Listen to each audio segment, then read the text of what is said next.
Which one of you did it? One of you did it!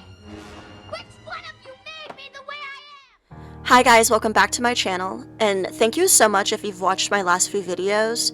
Please don't forget to like and subscribe to my channel for more.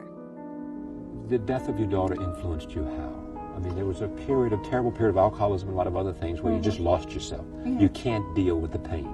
Yeah, that's true. I never thought about it in any analytical way, how it influenced me. I knew that writing was the only thing I could do, and when I wrote, it was like fighting the darkness. It was pushing all that absurdity and horror away. So today, this is the episode I'm really excited to dive into because this is when we're officially introduced to the one, the only, Claudia de Liancourt-du-Lac. Yes, I did make that name up. It was speculated that Anne's inspiration for Claudia was due to the death of her daughter Michelle, whom would sadly pass away in 1972 from leukemia at the young age of 5 years old.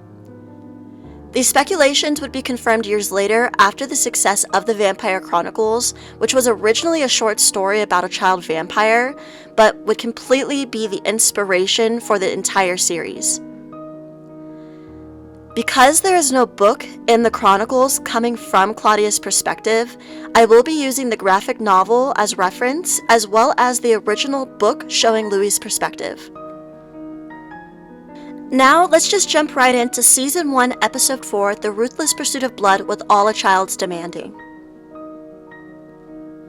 The episode would start with Rashid showing Daniel a layout of journals. He would soon discover that these are the private thoughts of Claudia. The journals begin the night of her transition after Louis finds Claudia huddled in a corner of a burning building. After Louis brings her back to the Rue Royale, desperate to save her life, he begs Lestat to change her. We see from the eyes of Claudia the two arguing as Lestat is hesitant, if not downright refusing, to turn her, bringing up the laws of vampirism. She would describe Louis as the Dark Angel and Lestat as the White Angel. Lestat would relent to the pleas of Louis, so he walks to the bedside, opens his wrists, and feeds her the blood of the damned. As she awakens to her new life, her first few words are,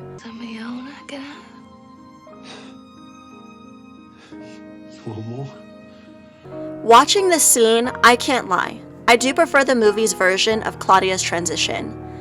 With Louis sitting in the corner of the room, watching Claudia's breathing go heavy with deep, blood-stained lips, seeing her dive for a brief moment while her hair shrinks into perfect coils, her skin going pale, and fangs slowly growing, all the way up to her rising with the simple childlike words, I want some more. Of course. It just hits different. It's eerie, it's ominous, like we know this is wrong as the audience, but we can't help not to look away. I think the movie captures this feeling of this is wrong without saying it a little bit better, and it's a lot more accurate to the book. As mentioned in my previous episode, Louis is having a hard time with his own transition in the book and fighting the urge to drink human blood when he stumbles across Claudia alone in a house laying next to her dead mother. Louis ends up drinking from her as Claudia is begging for help, but is soon interrupted by Lestat.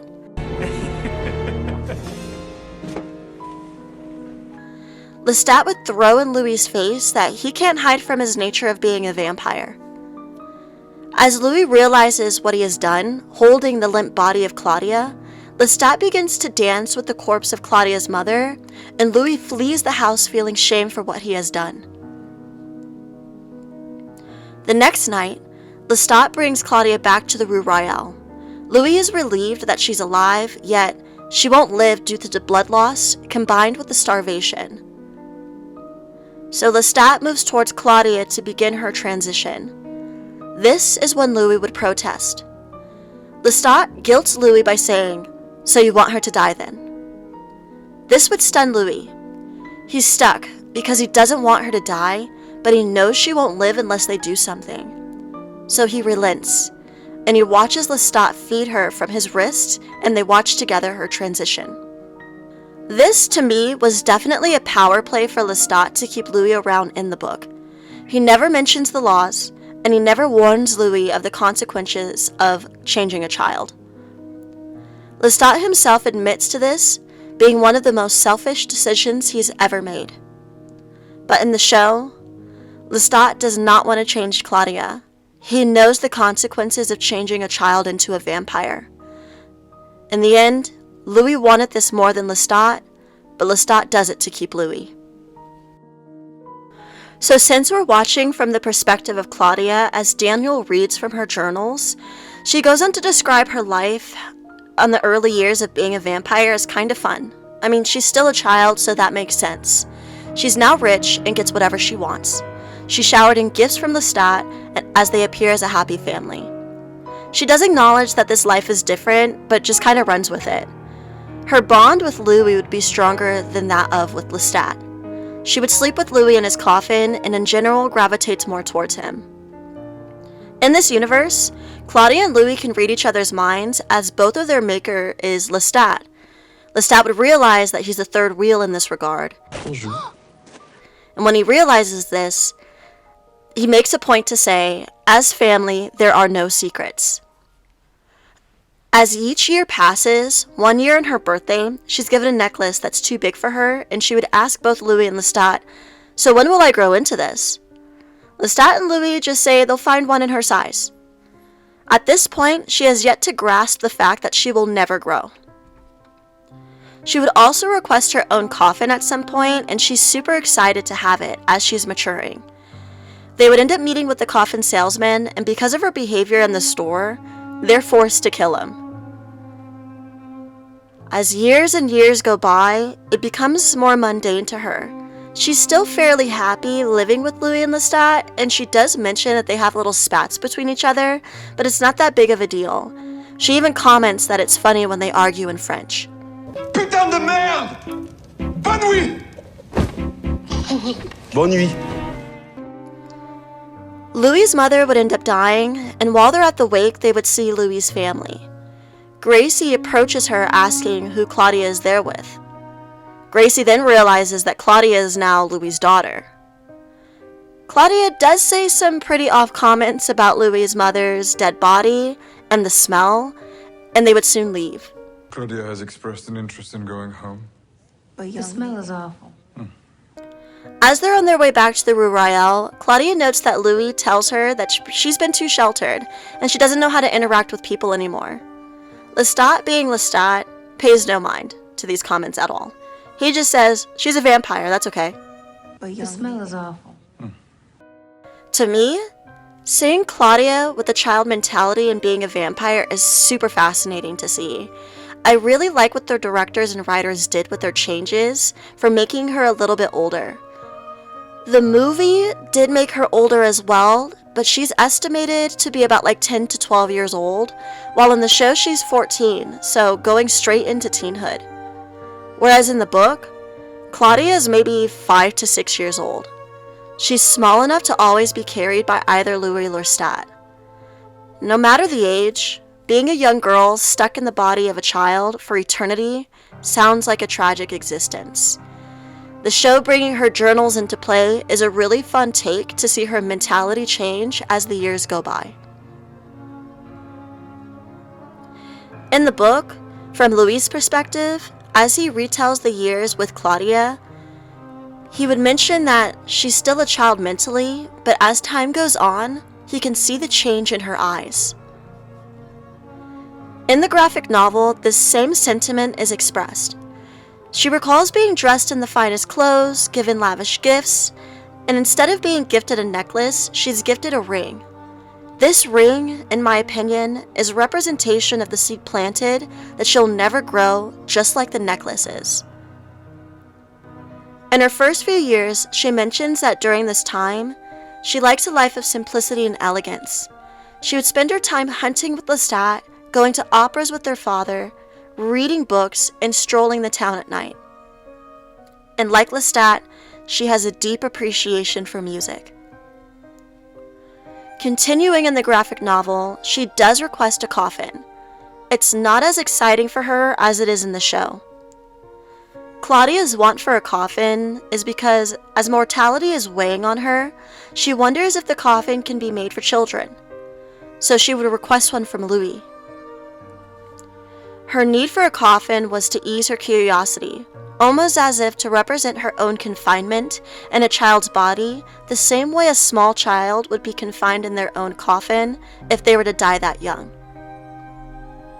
Her curiosity soon loses its luster once she receives it. She would continue to sleep with Louis in his coffin, and in the show, the coffin scene is adapted for a brief moment. It would be her and Lestat that would end up killing the coffin maker in Louis' absence. She would note that Lestat was the one who instilled her hunter instincts, while Louis was her father. So as we know, Claudia is drawn more to Louis, whereas she's more like Lestat than she would care to admit. In the show, she bonds with Lestat through hunting. Her first hunt is the night guard in the park. Before she takes off, we can see the two mothers discussing her pleated skirt and how Lestat has a distaste for the design. I'm not sure how I feel about that pleated skirt. It's chiffon. It has movement. The night guard would call her the devil as she sinks her teeth into him. Louis and Lestat are worried as they try and teach her who she can and cannot kill, and cops are off limits. Lestat would carry the body of the guard to the incinerator, while Louis just wonders why Claudia is still hungry. This is when Lestat would tell Louis that, since she's permanently a teenager, she is stuck with her metabolism for eternity, confined to her teenage hormones. We see a scene of Louis and Claudia on a boat catching fireflies while Louis is fishing, and they would discuss a few things. She would ask him how two men love each other, why Louis doesn't hunt humans as he catches a fish, and this is when she, for the first time, expresses her distrust for Lestat to Louis. As mentioned, Lestat and Claudia hunt humans together. In one scene, they would arrive at a lover's lot, where her goal is to learn to kill two humans effectively. She would approach the car with the two lovers, a man and a woman, and before they would notice her, Claudia would observe the woman, intrigued with her body. She doesn't get the best look before the man notices her, and she would strike him while the woman runs and Lestat catches her before she could get away. In the graphic novel and the book, Claudia and Lestat would leave for the night and attend parties, killing entire families together. Lestat relishes in her killer instincts, like a father who's proud of his daughter for coming in first with gymnastics or being top of her class. She would wonder, as well as be disappointed that Louis doesn't join them, and she's disgusted that Louis eats rats and street animals. Claudia would desperately wish that Louis would embrace his primal instincts to hunt. She describes it as being such an intimate moment. Her love for Louis and his nurturing nature is very deep. He would read to her and try and teach her the value of mortals, that life isn't all about killing, that there's still beauty in this world. She would mention that Louis and their time spent together, these were the moments that she wished would last forever. There would be a night that she would beg Louis to go hunting with her and Lestat, and that night he would join. But this night, she realizes something when she comes across a young woman. This young woman would open the floodgates of memories of a life before her immortality. For the first time, she would hesitate to kill, because this woman would remind her of either her mother or herself if she were to have fully grown into a woman. This moment would overwhelm her, and she would hesitate to kill and run away and hide until Louis finds her, then he would coddle her. She would describe it as if Louis was holding her like a doll, like the many dolls Lestat has gifted her for the many years. Claudia would conclude that this was the time to put childish things away, a symbol of her mind aging, but her body staying the same. Comparing the book to the show, I see the firefly scene on the boat with her as Louis reads her books in the book, these happy times that Claudia would wish would last forever. I also think that her calling Louis Daddy Lou and Lestat Uncle Les shows the distinct distance of how she views the two of them. Lestat and Claudia would hunt together in the show like the lovers in the Lover's Lot, but it wasn't as gruesome as in the book or the movie. I think they glossed over how many families died by the two of them and how well planned and cruel their night adventures were. Hunting together was the glue to Claudia and Lestat's relationship. In regard to the woman and her womanhood, I do think that the lady in the lover's lot was a representation to the woman they came across in the graphic novel in the cemetery. It unlocked something in her that she would never have. It reminded her that she would never be a full-grown woman. Now, moving on to Charlie. Claudia would steal clothes from other women that she's hunted, and she would go out into town presenting herself as older. As she's walking, she would hear the older girls make fun of her. And we can see Claudia's insecurity in this moment, and not being able to cope with it, she ends up scaring a horse that would belong to a young man named Charlie. This would begin her crush, her exploration of her sexuality and wanting to be loved and wanting a partner. Claudia would write about Charlie in her journals, and there would be a night that she wants to confirm his interest in her. She would stand on the balcony waiting for him to pass by riding his carriage. And as a teen girl, she still gets excited and plays the mind game of, if he looks up, he likes me. Charlie would throw a bouquet of flowers at her doorstep. I would like to note that Charlie gave her a bouquet of chrysanthemums, which is Claudia's favorite flower in the book. And depending on their color, they have different meanings to them. And white chrysanthemums represent loyalty and a devoted love. They would go on their first date and get ice cream. Charlie notes that she looks a lot younger, but she would tell Charlie that she's 19 years old. The two would have a hot little session in the back of his carriage, and the horse Jonesy was giving me some anxiety because the poor horse knew Charlie was in danger and had to watch his owner die. Charlie would call Claudia an angel, which is so sweet, but Claudia gets carried away and ends up draining him.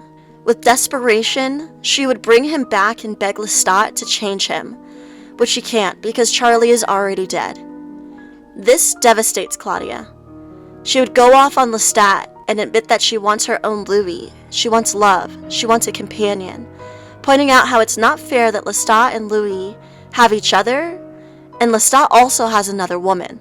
This confrontation was a blow to Louis, because he finds out that Lestat has not been faithful to him. Charlie would go into the incinerator, and Lestat would force her to watch him burn, which is so cruel. The death of Charlie was the death of humanity for Claudia.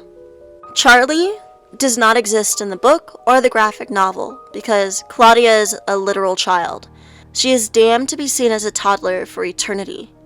Her only lover in the book is Louis, and they have a complex relationship because Claudia would refer to Louis as her one true love, her only love, her father, lover, and best friend. So I enjoyed deeply that they gave Claudia a love interest. It gives more depth to the cruelty and complexity of being stuck in a child's body while the mind grows. The frustration of never finding love and eternally being alone. And this is why Claudia as a character is so fascinating, because as we get older and see her perspective, it's absolutely tragic. She is the most vampire of all vampires, the damned of the damned.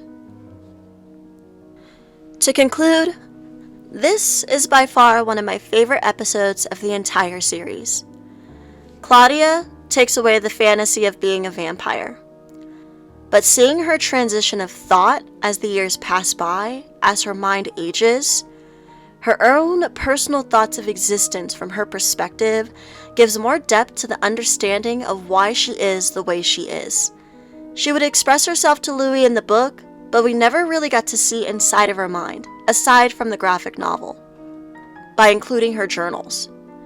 Instead of only having 2 found journals, the show gave her journals throughout her entire life, painting a better picture of who she is. I'm excited to see more of what they do with their character, but this far, they truly gave us more than the books ever did, with such a unique character. If you've made it this far, thank you so much for watching. I'm excited to dive into the next episode, but if you liked my analysis, please go ahead and give this video a like and subscribe to my channel. I'll be linking my previous episodes in the description below, and please share your thoughts in the comments section. I'm always excited to hear what you guys think. Till next time.